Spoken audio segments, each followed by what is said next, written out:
రథం పయ్య భూమిలో దిగబడ్డది. ఎవరిది? ఎవరి రక్త చక్రము దిగబడ్డది భూమిలో? కర్ణుడి యొక్క రథం యొక్క చక్రము ఆయన చేసిన పాపాలకి కారణంగా ఆ విధంగా రథ చక్రము భూమిలో దిగబడ్డది. ఏ అర్జున, ఇది న్యాయమా?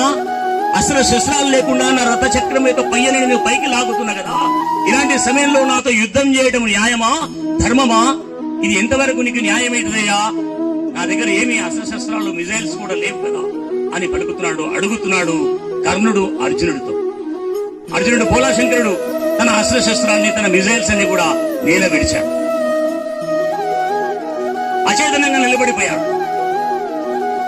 పక్కన రథం పైన కూర్చున్న జగద్గురు పరంధాముడు, ఏ అర్జున్, భూల్ గయా తుమ్, తుమారా పుత్రో मुझे को कैसा मार डाला, एक एक करके अकेला करके तुम्हारा 4 भाइयों कर हटाकर दूर हटाकर कैसा मार डाला तुम्हारा पुत्र अभिमन्यु को, भूल गया क्या तुम?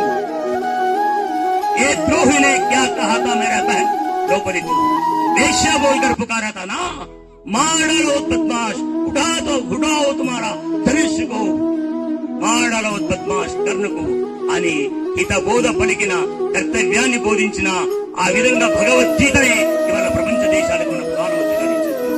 అలాంటి పౌరుష పరాక్రమాలు పీనుగుల దగ్గర, శవాల దగ్గర పెట్టాల్సిన భగవద్గీత కాదు. ప్రతి వ్యక్తిలో, ప్రతి యువతిలో, ప్రతి యువకుడి లోపల చైతన్యాన్ని, పౌరుష పరాక్రమాలను నింపే భగవద్గీతను ఆ విధంగా ప్రవచనం చేశాడు ఆ భగవద్గీతలో శ్రీకృష్ణ భగవంతుడు.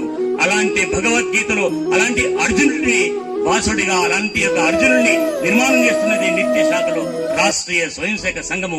కాబట్టి ఇవాళ నరోత్తముడు యొక్క నిర్మాణం లోపల రాష్ట్రీయ స్వయం సేవక సంఘం నిర్మాణమైంది. కాబట్టి ఆ విధంగా మనం అందరం కూడా ఆ యొక్క రాష్ట్రీయ స్వయం సేవక సంఘానికి వెన్నంటి ఉంటూ ఎక్కడ పిలిస్తే అక్కడ మీరందరూ కూడా ఇదే విధంగా మరి రాబోయే కాలంలో మీ యొక్క యువకులతోటి సమావేశాలు